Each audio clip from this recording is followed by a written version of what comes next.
and she orders all things well. I loved her and sought her from my youth.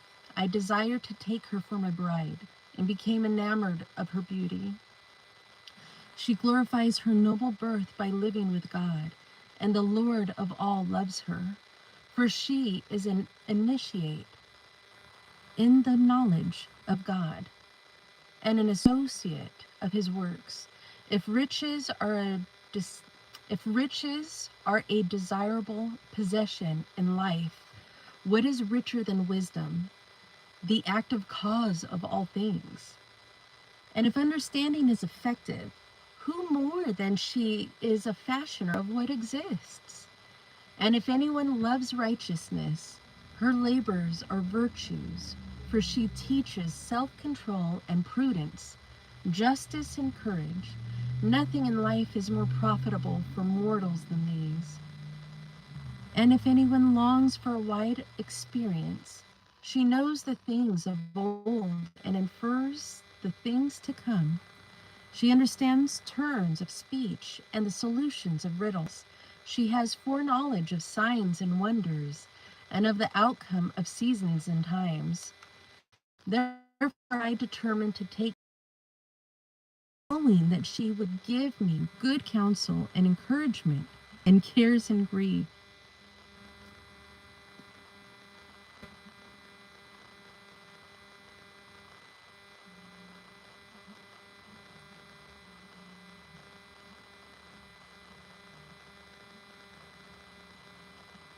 Because of her I shall have glory among the multitudes, and honor in the presence of the elders, though I am young.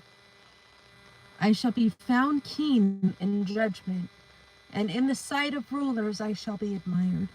When I am silent, they will wait for me, and when I speak, they will give heed.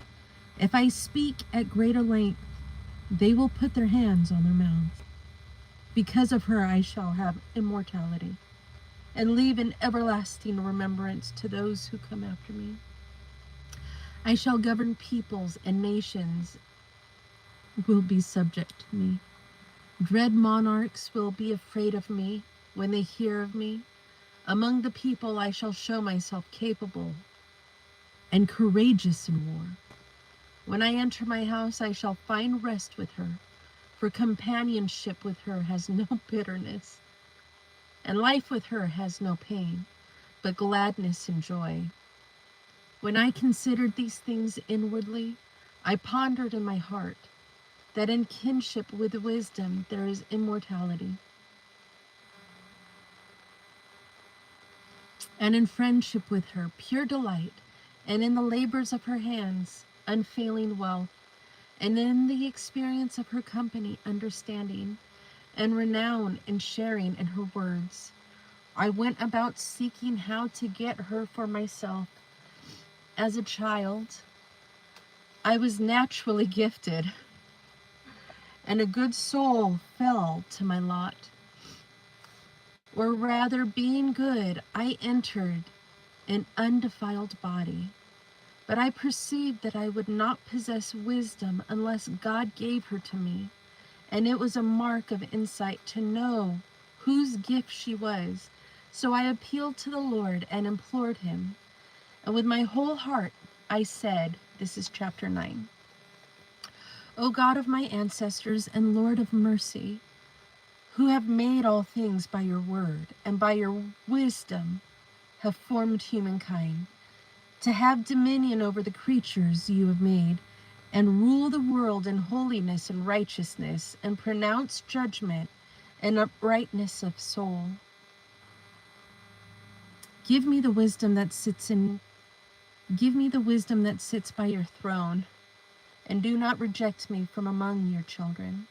For I am a servant, the son of your female servant, a man who is weak and short-lived, with little understanding of judgment and laws. For even one who is perfect among humans will be regarded as nothing without the wisdom that comes from you. You have chosen me to be king of your people, and to be judge over your sons and daughters. You have given command to build a temple on your holy mountain, and an altar in the city of your habitation, a copy of the holy tent that you prepared from the beginning. With you is wisdom.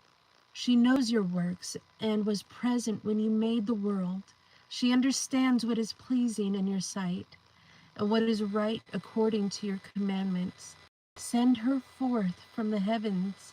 Send her forth from the holy heavens, and from the throne of your glory send her, that she may labor at my side, and that I may learn what is so pleasing to you. For she knows and understands all things, and she will guide me wisely in my actions and guard me with her glory.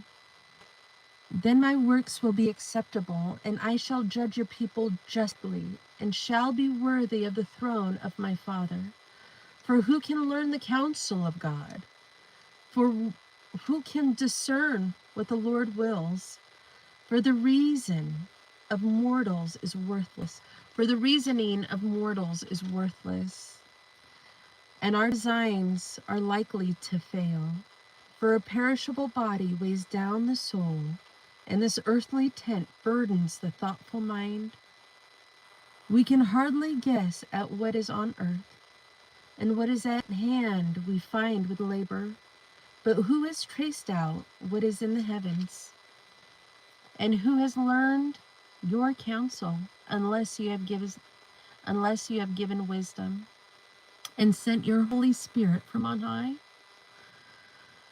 And thus the paths of those on earth were set right, and people were taught that what pleases you, and were saved by wisdom.